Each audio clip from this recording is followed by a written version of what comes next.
តោះអញ្ចឹងយើងមកបន្តចំណុចទី5គឺថានៅក្នុងថ្នាក់រៀនមួយមានសិស្សប្រុស18នាក់និងសិស្សស្រីខ្លះ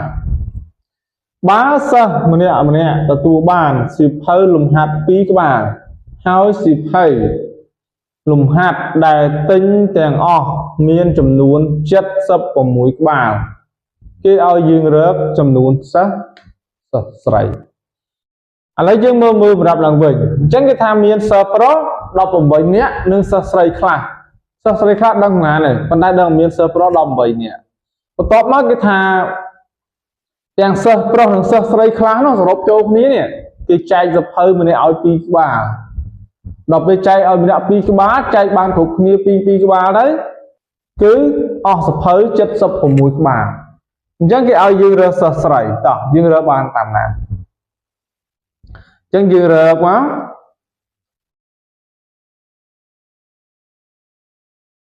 រើសចំនួនសិស្សស្រី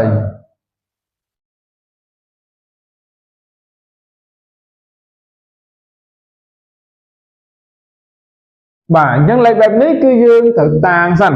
តាំងអីតាំងទៅតាំង A តាំង B តាំង X តាំង Y ទៅចិត្តណាអញ្ចឹងលោកគ្រូតាំង A ជាចំនួនសិស្សស្រីបាទបន្ទាប់មកយើងត្រូវសរសេរលេខសរសេរយ៉ាងម៉េចទី1គឺត្រូវដឹងសិស្សសរុបត្រូវយកសិស្សប្រុសបូកជាមួយនឹងសិស្សស្រីគឺយើងតាំង A អញ្ចឹងសិស្សប្រុស18បូកជាមួយនឹងសិស្សស្រីគឺ A ហើយសិស្សសរុបទាំងអស់ហ្នឹងក្នុងម្នាក់គឺទទួលបានអីគេទទួលបានសៀវភៅម្នាក់2ក្បាលអញ្ចឹងត្រូវគុណឲ្យម្នាក់2ក្បាលអញ្ចឹងនៅពេលដែលសិស្សទាំងអស់ទាំងសិស្សប្រុសនិងសិស្សស្រីដែលមិនទាន់ដឹងចំនួនហ្នឹងគេចែកសៀវភៅម្នាក់2ក្បាលហ្នឹងគេថាចែកអស់76ក្បាលអញ្ចឹងស្មើនឹង76តោះអញ្ចឹងលេខបែបនេះយើងយក2នេះគុណចូលក្នុងវងកញ្ចក់នេះក៏បានគ្រប់លេខទាំងអស់មកឬក៏យើងបោះ2ម្នេះហើយបាទតោះឥឡូវគ្រូបោះ2ទៅនោះហើយមិនស្រួលគិតជាង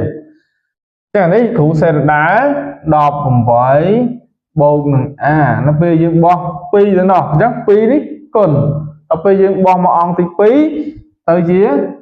ចែកគុណបោះទៅចែកនឹង2តោះអញ្ចឹងយើងទៅសេរដែរសិន18បូកឲ្យ A ស្មើអានេះយើងចែកមក76ចែក2យើងបានប្រមាណបាន38តោះអញ្ចឹងយើងទាញរក A អញ្ចឹងយើងទាញរក A មកនាំឲ្យ A ស្មើអញ្ចឹងបើនាំឲ្យ A 18នេះយើងត្រូវបោះវាទៅអង្គទី2អញ្ចឹង38យើងសរសេរដែរសិនមក18អញ្ចឹងមុខ18មានសញ្ញាបូកដល់ពេលយើងលើកអង្គទី2វាដូរសញ្ញាទៅជាដកអញ្ចឹងស្មើគេអញ្ចឹងលោកគ្រូសូមសេបង្ខាងនេះនៅសារអស់ក្តារខៀនសរសេរអញ្ចឹងនាំឲ្យ A ស្មើ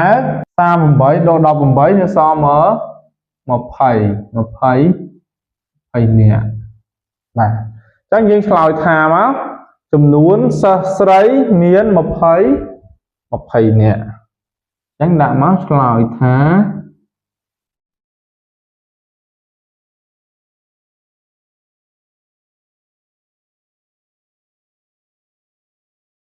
បាទអញ្ចឹងឆ្លើយថាចំនួនសិស្សស្រីគឺ20